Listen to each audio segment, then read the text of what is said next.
How did medieval blacksmiths turn plain sand into blades that shaped history? Behind the heat, hammer, and smoke lay a process that bordered on the mysterious. These artisans were the hidden scientists of their time, transforming ordinary earth into deadly steel that built empires and armed legends. You could call them the real-life alchemists of the Middle Ages, turning dirt and stone into glittering swords that could cut through iron. Sounds unbelievable, right? Yet this miracle happened daily in fiery workshops across Europe for centuries. The secret had nothing to do with sorcery and everything to do with iron ore. This material looked nothing like the shining metal people imagine today. It was just rock filled with grains of sand, dust, and bits of minerals. Finding good ore meant digging through mountains of useless stone to uncover the hidden treasure inside. Now, here is where things start to heat up. Early smiths built furnaces known as bloomeries.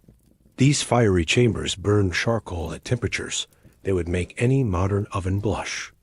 They could reach about 2,800 degrees Fahrenheit, hotter than lava pouring out of a volcano. At that heat, something amazing happened. The iron began to melt and separate from all that rock and sand, pooling at the bottom like molten silver. The leftover waste floated to the top as a thick crust called slag, which the smiths scooped off and tossed aside. But keeping those fires that hot was a challenge all on its own. That is why blacksmith forges were usually found near rivers. Flowing water powered giant bellows that blasted air into the flames, feeding them with oxygen. Without that steady air, the iron ore would never melt, no matter how much charcoal you used. These furnaces ate through wood like monsters. Creating a single lump of usable iron, known as a bloom, could consume enough trees to wipe out whole forests. Many parts of medieval Europe lost vast stretches of woodland just to feed the forges. And the smell? It was terrible. Imagine burning wood, melting rock, and searing metal all mixed together. Blacksmiths lived in that choking haze every day, covered in soot that never truly washed off. When the molten iron cooled, the real work began. The bloom that came out of the furnace was rough, lumpy, and full of grit. It was the smith's job to beat those impurities out of it using fire and muscle. The hammering was not for show. Every strike forced out bits of sand and slag hiding inside the metal. Sparks shot through the air as the smith pounded that ugly lump into something resembling a usable bar. Medieval smiths did not have machines to help them. Their tools were simple: hammer, anvil, tongs, and fire. They flattened the bloom, folded it, reheated it, and hammered it again. This was a workout that would make modern athletes jealous, and one mistake could ruin weeks of labor. Yet this relentless pounding did something incredible. It made the metal tougher. Every blow compacted the iron's internal structure, pushing out weak points and improving strength. Today, scientists call it work hardening. Back then, smiths just said they could feel the difference under the hammer. The process was long and repetitive. Heat the metal until it glows red. Hammer it flat. Let it cool. Heat it again. Repeat this again and again until you finally get a long, even bar of solid iron. But every single heating cycle mattered. Too little heat and the metal refused to shape. Too much and it burned, becoming brittle and useless. Since thermometers did not exist, smiths relied on their eyes. They judged temperature by the color of the glowing metal. Pale yellow meant danger. Deep red meant just right. Centuries of experience guided every swing of the hammer. Still, much of the original metal disappeared during this process. A bloom that began at 20 pounds might shrink to 12 once all the slag and scale were gone. What came out of the forge was a dark, heavy bar. To the untrained eye, it looked plain. But to a smith, it was the beginning of greatness. This purified iron was strong, flexible, and ready for the next transformation. Because even though it looked like a weapon, it still had one fatal flaw. pure iron was far too soft to hold a cutting edge. You could strike armor with it all day and never get through. That is when medieval blacksmiths took the next step in their secret art. They discovered that by heating their clean iron bars with charcoal dust for days at a time, something magical happened. The carbon from the charcoal fused with the surface of the metal, turning it into steel. This was the difference between a dull club and a blade that could split a shield. Through centuries of trial, error, and hard labor, medieval blacksmiths mastered this transformation. They took what nature provided, sand, stone, and fire, and through sheer human will, forged it into weapons of legend. Their forges may be silent now, but the blades they made still echo with the sound of hammer on anvil, the music of earth turned to steel. The real secret? Carbon. Just a tiny amount mixed into pure iron changed everything, turning a soft, bendable metal into steel, strong enough to cut through armor and bone. We are talking about less than 2% carbon making that huge difference. Medieval blacksmiths discovered this through centuries of trial and error, long before they had any idea why it worked.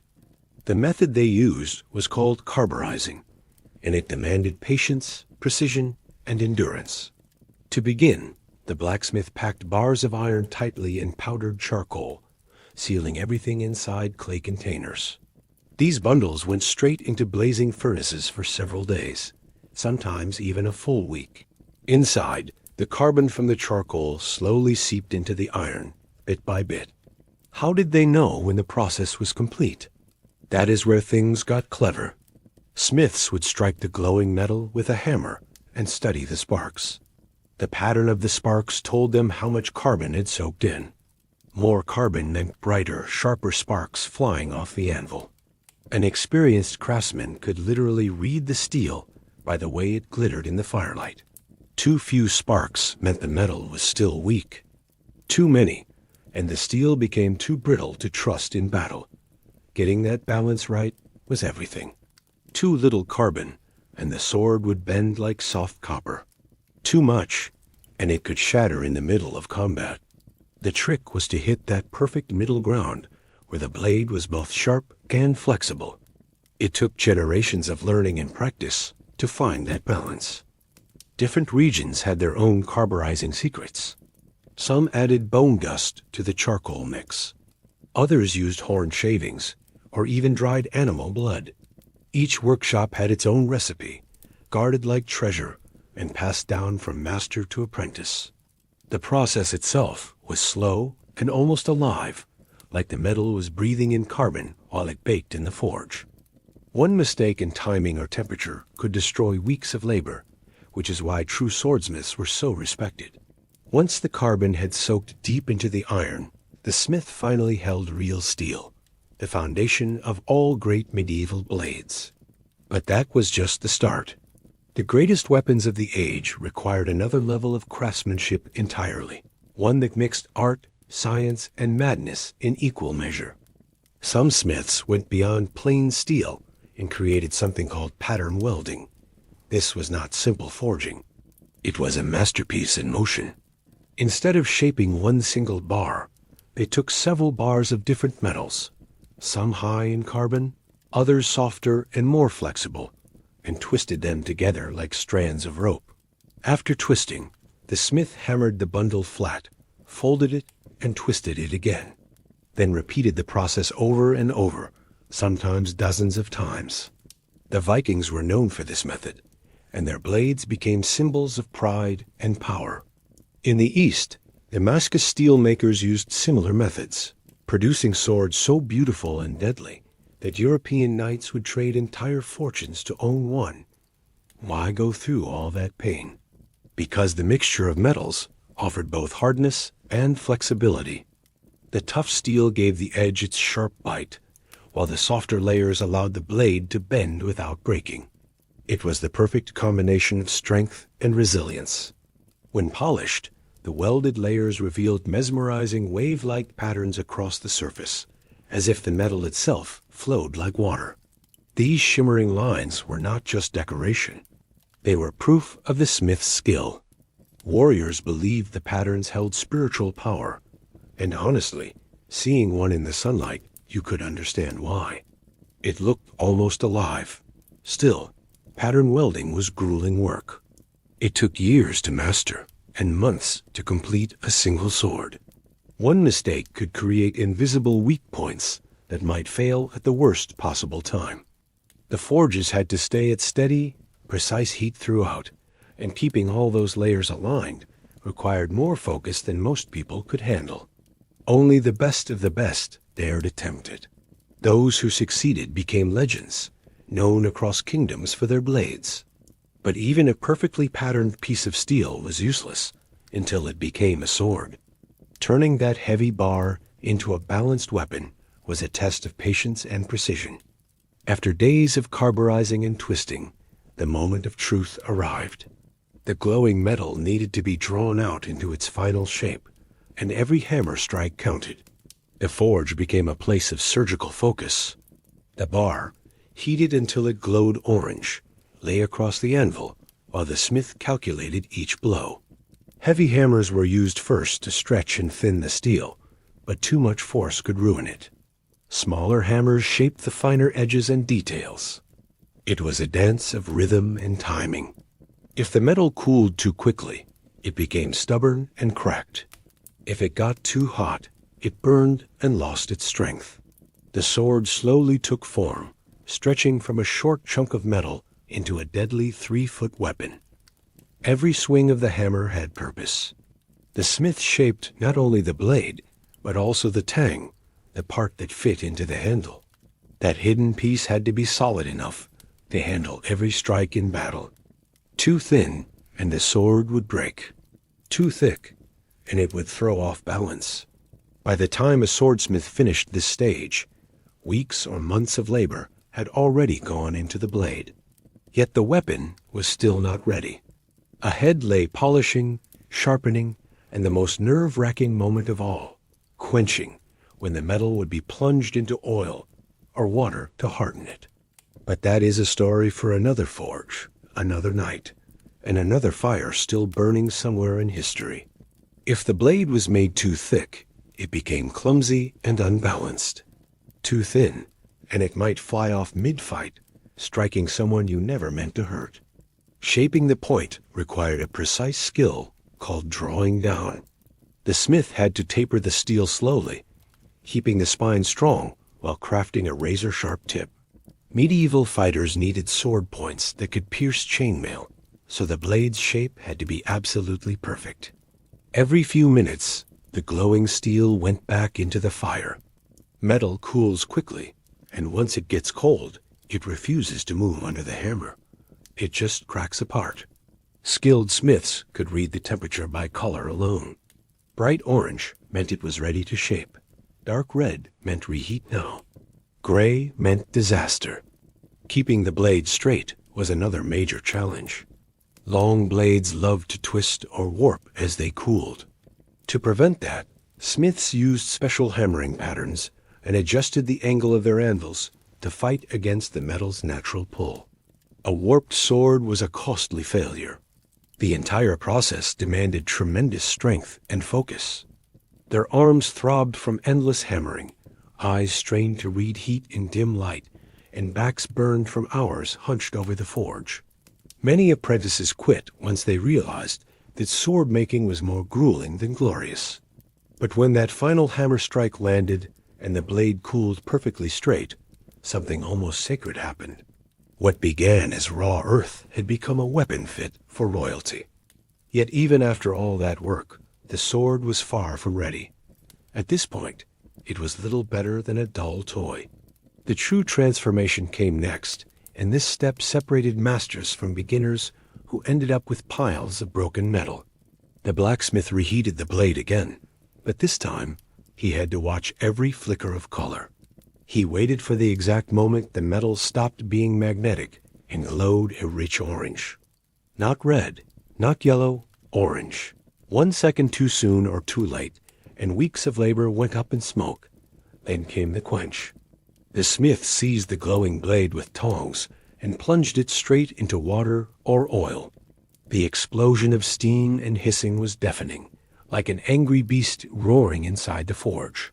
The temperature dropped from blazing hot to cold in just moments. This sudden shock changed the steel's inner structure completely. The molecules rearranged themselves, creating something tougher and sharper than anything found in nature. The blade could now slice through armor and bone, if it survived. Many did not. Around 1 in 10 blades cracked during quenching. The sound of that sharp snap was every smith's worst nightmare. All that sweat and patience lost in a single instant. It is easy to imagine the curses that filled the air. When a quench went right, though, the blade came alive. It literally sang. The hardened metal produced a clear, ringing tone that smiths called singing iron. That sound meant victory. The blade was now so hard that even files struggled to scratch it. Sparks flew when struck against stone. The steel had become a tool of war, but it carried a flaw. The harder it got, the more brittle it became. A single wrong impact could shatter the sword like a stick of dry wood. So while quenching created the sharp edge every fighter wanted, it also turned the sword into a fragile thing. After quenching, the blade was as hard as stone, but it could break with one mistake. It was a dangerous mix of strength and weakness. Medieval blacksmiths understood this better than anyone. A sword that shattered in battle was worthless, no matter how sharp its edge. That is where tempering came in. Tempering turned that fragile blade into a reliable weapon. Think of it as calming the metal after the violent shock of quenching. The blacksmith reheated the blade again, this time to a much lower temperature, usually between 300 and 600 degrees Fahrenheit, just enough to relax the metal's internal tension. This careful warming softened the steel slightly, trading a little hardness for flexibility, creating a blade strong enough to survive real combat. Here is where things get truly remarkable. As the blade heated up little by little, the steel began to change colors right before the blacksmith's eyes. First appeared a faint yellow, almost like straw, followed by a deeper golden shade. Then came brown, purple, and finally blue. Each color revealed what was happening within the metal itself. Skilled blacksmiths became color readers out of pure necessity. Missing the correct hue by even a small margin could spell disaster. The sword might end up too fragile or too soft to keep a keen edge. To get it perfect, the smith had to watch those shifting colors as carefully as a hunter tracks prey. The pale yellow stage was ideal for most swords. At this exact point, the steel held on to its hardness while gaining the flexibility needed to survive real combat. A properly tempered sword could bend nearly 30 degrees without snapping. Try doing that with a freshly quenched blade and you would hear an instant crack. The true transformation, though, happened deep inside the metal. Those carbon atoms that had locked into stiff patterns during quenching were now relaxing, aligning in a way that strengthened the steel while preventing it from breaking apart. Clever smiths tested their work by pressing the finished blade against the anvil to see if it would spring back to shape every time. A bend that stayed meant failure, and the process had to begin again. Tempering demanded patience above all else. Hours of steady heating and cooling determined whether the blade became a masterpiece or just another ruined piece of steel. Once tempering was complete, the metalwork was still far from finished. The sword now looked battered and rough, scarred with hammer marks, and dull from the forge. The next stage was transformation through grinding. This was no quick job with machinery. Medieval blacksmiths used massive grindstones powered by hand or flowing water. Holding the blade at the correct angle was vital as the stone rotated, scraping away the outer layer to uncover the sharp edge hidden beneath. A single mistake could ruin weeks of labor.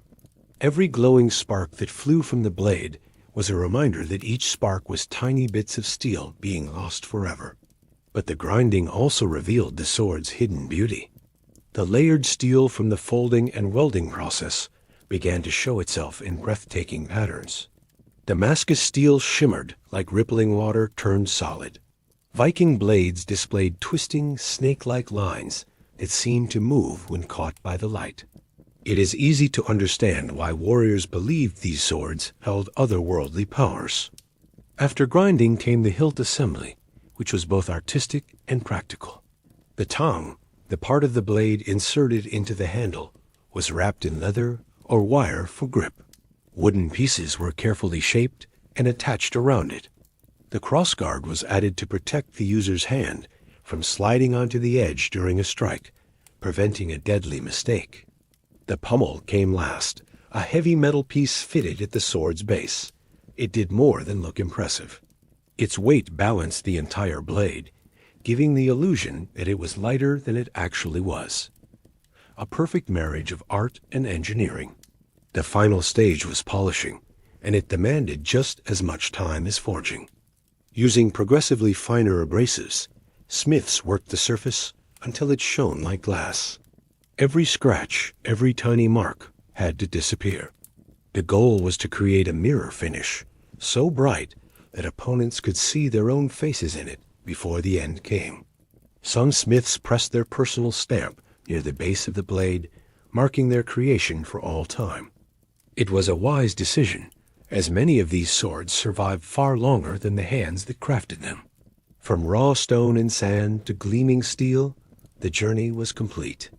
Months of tireless labor were condensed into 3 feet of perfect metal. What began as simple earth had become both weapon and artwork, a living testament to human skill and patience. These blades were not just tools of war, but symbols of mastery, endurance, and beauty that would echo through centuries.